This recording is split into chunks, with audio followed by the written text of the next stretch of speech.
Hi, I'm Dan Cortopassi. Welcome to Model Building Tips. In this episode, I'm going to talk about making some upgrades to some older Intermountain Canadian grain cars that I have. So these are pretty nice cars, and I think they're pretty accurate. I've got like maybe 25 or so of them. And one time I put them together to try to do a Canadian grain car train on a club layout, and it kept derailing. That's the biggest issue with these cars, is they derail, and it's because of the truck design. They have equalized trucks, which in theory is a good thing because the side frames can kind of do this relative to each other, and if the track is uneven, it's supposed to allow them to flex and keep the wheels on the rails. Unfortunately, HO scale cars just don't weigh as much as like full-size freight cars. You know, full-size freight cars do that, but they're so heavy that it's not a problem to keep the wheels pressed down on the rails. You know, HO scale cars just aren't that heavy, so I don't think the physics work to actually make that whole thing work right. I've seen a few manufacturers try it, and I haven't seen too many of them work real well. So anyway, you know, just having a train that derails every 2 or 3 feet is not fun. So my biggest thing with these cars is to change out the trucks for something that works a little better. And then I also want to upgrade the couplers because they have KD number 5s on them for the most part, and I use KD 158s now, so I want to change those. And then I want to do some detail upgrades. I want to change the crossover platforms, which are plastic on these cars, even though most of them have the photo etched walkways on top. And I want to improve the air hoses, because a lot of these have plastic air hoses that are prone to breaking off, and a lot of them are already broken off. So I want to change those out for some high-tech air hoses that are made of rubber and are more flexible and tend not to break. And then I also want to add uncoupling levers if I haven't already done that. So anyway, those are the things that I want to hit in this video, and we're going to take an example car and do that. So aside from the derailment issue, this also happens. This truck just fell apart when I took this car out of the box. I'm not even sure where the other wheel set went. I'll have to hunt for it. But all these little parts, these little things that were sandwiched in the middle here, it just completely fell apart. So, you know, these trucks were kind of a cool idea, but in practice, they just didn't work very well. And these little things would tend to fall out anyway, so sometimes if you're running these on a layout, sometimes you'll find these scattered around the track in different places as they slowly disintegrate. So I'll go over some of the parts that I'm going to use. This is Plano part number 128, which are the crossover platforms for the end of the car. This is high-tech part 6037, which are air hoses with a little retainer strap that you typically see on modern freight cars. So on some of these cars, I installed some uncoupling levers already. These were from Detail Associates. Unfortunately, I haven't been able to find these anymore, except for a couple pairs on eBay that were at really, really high prices. So I think I'm going to bend my own for this build. This is a bulk pack of KD 158 couplers. There's 25 pair, which is just about enough for all the grain cars that I have. So this is a bulk pack of roller bearing trucks from AccuRail. So these come just like this without the wheels. They're nice though, because they're very simple, just plain trucks, and there's no spinning end caps or anything like that. And the best thing about these is that they will fit the Intermountain wheels. So the car I selected to use as an example is one of the cars in the red Canada scheme. It's a CNWX 109953, but regardless of how they're painted, all the Intermountain Canadian grain hoppers are pretty much put together the same way. The car I'm working on is lightly weathered, so before I put these trucks on it, I want to weather them a little bit too, so it doesn't look weird. I've gone ahead and taped the back of the trucks to prep them for what I'm going to do next. I'm using my Pash air eraser to dull down the surface of the trucks.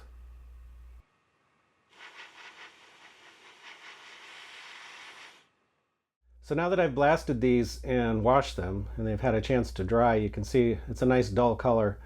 And it's a little bit of an off black, so it already, even without any paint on it, kind of looks like a weathered truck. And the sandblasting actually leaves a slightly rough surface, microscopically rough, so it'll take any other, weathering materials like weathering powders or, washes or anything like that pretty well. Now that that's done, I can remove the trucks from the car.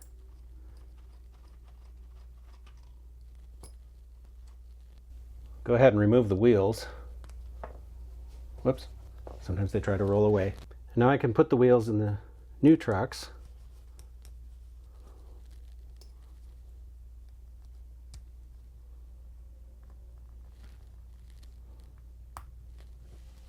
And there you go. As you can see, I'd already painted the wheels on these cars, so not having to put new wheels on them saves a little time. These also roll really well. So the one little issue that I found with this particular car, and this isn't necessarily true with all the Intermountain cars, but the screw is too small for the AccuRail truck. The hole in the AccuRail truck is bigger than the screw head, so I'm going to have to do something about that. If I had suitable washers, I could put a little washer on the end of this screw. Otherwise, I need to put new screws, which is probably what I'm going to do because I don't think I have any washers that are the right size. So fortunately, I found some 256 screws in my parts bin that I think should work. They're big enough that they'll hold the trucks. I should also mention that I don't have this problem on every Intermountain hopper. Some of the Canadian hoppers have different size screws than others, so sometimes I'm able to use the ones that came with the car and sometimes not. So I guess at some point Intermountain must have changed the screws that they were using. So I'm using a tap to put different threads in these holes. So they'll take the 256 screws that I have. So now I can install the trucks with the new screws. And it looks like that's holding pretty good. So now that I've test fitted the trucks, I'm going to take them off again so I can work on the couplers. It's worth mentioning that the AccuRail trucks have a different bolster height than the Intermountain trucks did. So even if I'd already gone through and adjusted the coupler height on this car, I'd have to do it over again after installing the new trucks. So unfortunately, the draft gearbox lids on these cars are usually glued. It makes it a little bit of a pain to remove them. What I usually do is put a flat-bladed screwdriver in there and twist. There it goes. So these were held on with a little plastic pin in the middle that goes through the coupler. This almost always breaks, but that's okay because I'm going to replace this with a screw too. I'll also need to take the coupler spring out since I'm using whisker couplers. Oh, that one actually came out intact. Sometimes they get bent. So one good thing about the broken off pin is it lets you know where you need to drill, because I'm going to need to drill a hole that goes through the existing post that's inside the draft gearbox and also through the lid, and they've got to be aligned. So using the remnant of the plastic pin is a good way to make sure that you keep everything lined up where it should be. So I drilled out the lid. If you want to be official about it, to clear a 256 screw you need a number 43 drill bit, but you can also just enlarge the hole until it fits. I also need to drill out the remains of the pin from the draft gearbox that's on the car. So I drilled it once with a smaller drill bit, and now I'm using a number 50 drill bit, which is what you need for the tap size for a 256 screw. And this may seem a little silly. I'm putting this in my motor tool, but drilling it by hand. And the reason I'm doing that is I want to go real slow so I don't damage anything. It's a little easier to turn this with the chuck and the motor tool because it gives you more torque than it would be to just try to use the drill bit by itself. Now I can use my 256 tap to thread the holes. There was already a hole here for the plastic pin to go through that actually went through the car body or the floor of the car body. So I'm not losing any scale fidelity or anything by doing this. So one additional step, I'm going to use a drill bit to countersink the draft gearbox lid so I can use a countersink kind of screw instead of a round head screw. That's because the round headed screws tend to hit the axles of the truck, and then that causes problems. So this will take care of that. So as you can see, I haven't drilled all the way through, just enough to countersink the screw head. So this is a little Phillips head 256 screw that's countersunk. As you can see, this is what I'll be using. This is long enough to penetrate the car body, which is important because the screw doesn't just hold the draft gearbox together, but it also transfers the force of the train from the coupler to the car body. And that's important because if you just have the draft gearbox glued, it can sometimes rip off. I've had that happen to me before. So it's really good to have a screw through the whole thing. So I'm using KD158 whisker couplers. Just put those in and make sure that the whiskers aren't caught in anything. And I'll install the lid. Kind of have to hold the coupler because it'll fall out if I don't, until I get it all screwed together. And put the screw in and tighten it down. And make sure that it goes side to side, and it does. So this end is good. So you can see the end of the screw just a little bit inside here, But like I said before, there was already a hole there. So this is something I can live with, and I think if I just, touched it up with a little paint, it would barely show. So this isn't just something I do for reviews. Let's see where we're at. This is the A end. It's a little bit high. It looks like the B end is also high. Okay. So the AccuRail trucks actually have, there you can see a little better, have some material you can file away up here, which is my usual method for lowering a car. So I just take a flat file and start filing very carefully and remove material, and then I test it on the car and see where we're at, and then I file some more if necessary until it gets to the right height. Once I do this, I make sure not to swap the trucks end for end because, they're probably not exactly the same after this. So it's hard to see on camera, but I can see it in person. One thing about this particular car is the bolster area on the car is slightly tilted. So I'm going to file that as well to try to flatten it out, because that's going to make the truck kind of tilted also, and we don't want that because that'll cause derailments potentially. So I'm trying to file just the front part only. I'm trying to keep the file super flat so I don't, create a sideways tilt in the process.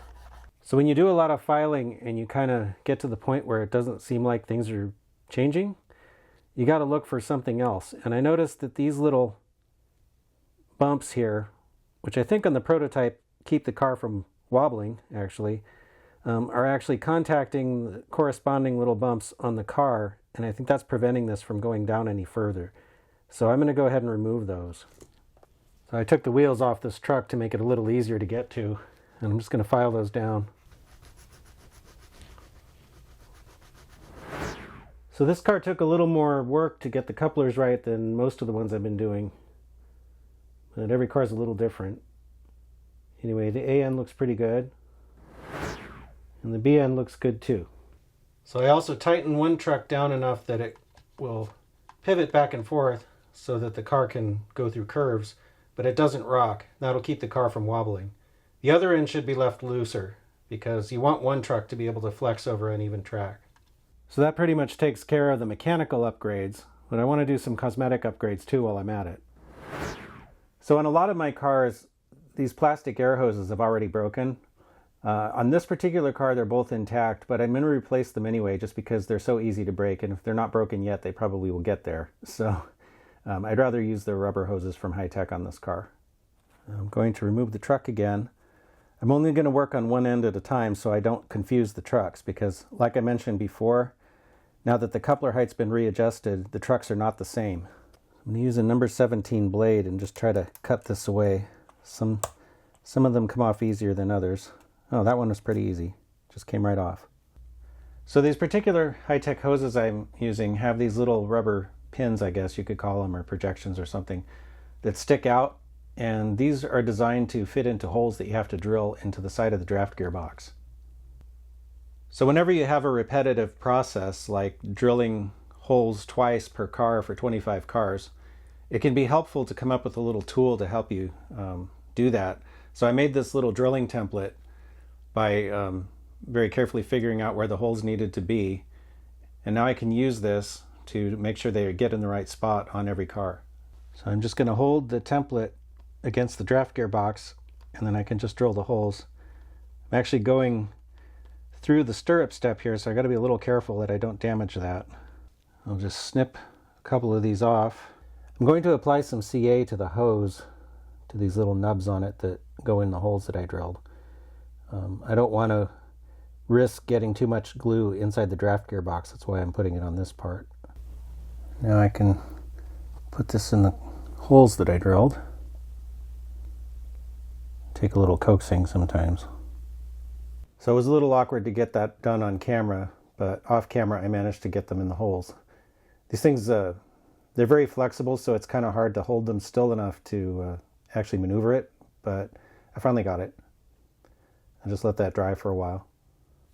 The last step is to make a little hole for the retainer strap, and I usually put it right at the end of the draft gearbox in the middle. This is about a number 76 drill bit. The exact size doesn't really matter. It just has to be big enough to fit the little pin that's on the end of that hose, which is pretty small. So this was another thing that was a little hard to do on camera, but I managed to get the little pin and the retainer strap into the hole that I drilled, and I secured it with a small drop of CA. I did the other end of the car off camera, so now it's got rubber hoses on both ends. So to replace the crossover platforms, first I have to remove the old ones. The A end is pretty easy. You can just usually pull it off. The B end is a little trickier because the brake chain goes through it, and I'm going to try not to break that. So I'm going to use my cutters to try to cut around it.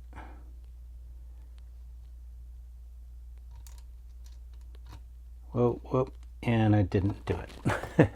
So what I found happens most of the time is that the brake chain breaks. In this case, it's not broken, but it seems to be glued to the crossover platform, so I'm going to have to try to separate it very carefully. Okay, so I managed to get this off without breaking it, thankfully. So I'm going to save this for now, because I'm going to have to put it back on, of course, but I think it'd be better to put the crossover platform on first.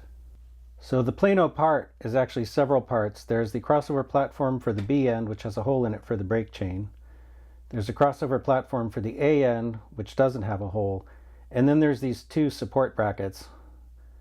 They're facing opposite directions, but they're basically the same. I'm not going to use the supports. I'm just going to use the crossover platforms on this car. The other thing on here that's worth mentioning is there's a drilling template with 3 holes in it. These correspond to the 3 little pins that stick off the back of the crossover platforms. So when you're removing these from the fret, you want to make sure not to cut off those pins. So I'm using some photo etched part shears here. Cut these 2 halves apart. I find it easier to work with if I break this into smaller chunks.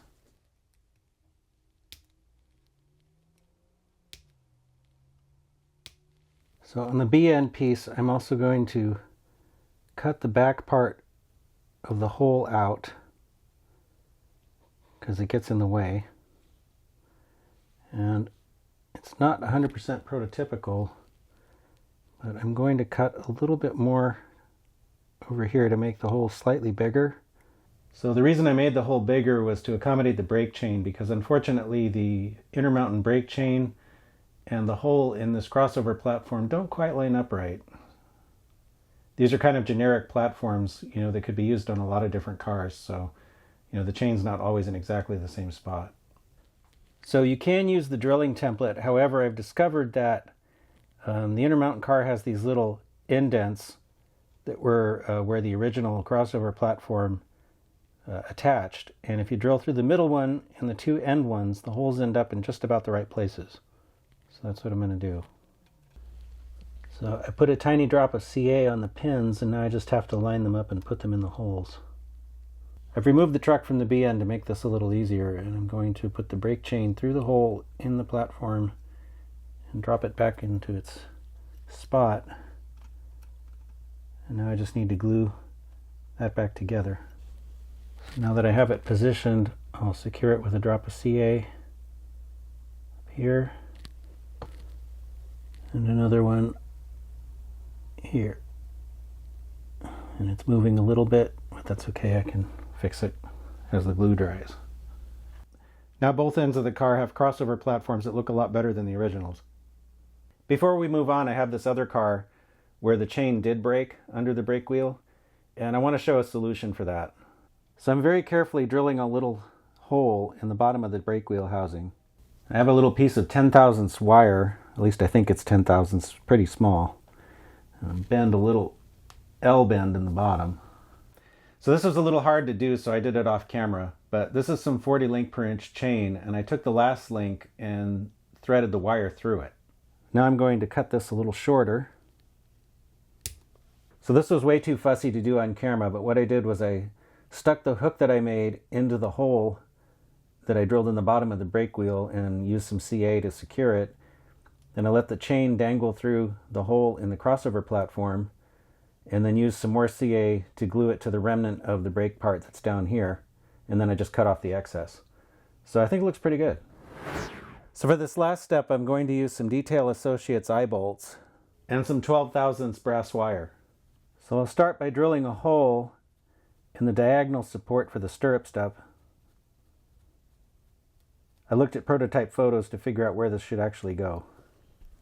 I'm going to cut the stem of the eye bolt a little shorter because it's pretty long for this particular application. I put the eye bolt through the hole that I drilled and secured it with some CA. This is a different car that I've already installed one of the Detail Associates uncoupling levers on that unfortunately, as I mentioned earlier, I can't find anymore. So what I want to do is to use the 12/1000 wire and try to reproduce this. So this is a little hard to show on camera, but I've applied some tape to my pliers because I figured out that if I bend the wire in exactly this spot, then I'll get the right size bend. So this is the first little bend, which would be where you would grab the thing if you were trying to uncouple a cars. I used the commercial grab iron on the other car as a template and just tried to bend the wire as close as I could to reproduce the shape. Now I just need to cut it shorter. So I've secured the uncoupling lever under the draft gearbox with a drop of CA, and this end is just being held by the eye bolt. The main things here, you want to make sure that the truck swing isn't affected. So the wheel's not actually touching this. I know it looks really close, but it's not actually touching. And the coupler can still swing back and forth too. So this looks pretty good. The last step is just to paint it, which on this car should be black. So that's what I'm using. And I'm not sure about the crossover platforms, but I'm just going to paint them too. And that's about it. Other than maybe adding some more weathering, I think this car's done. So that's about it. I think that should take care of the derailment issues, and hopefully I'll be able to enjoy these cars on my Donner layout eventually. If you like this video, then please like, comment, share, and subscribe. Stay tuned, and thanks for watching.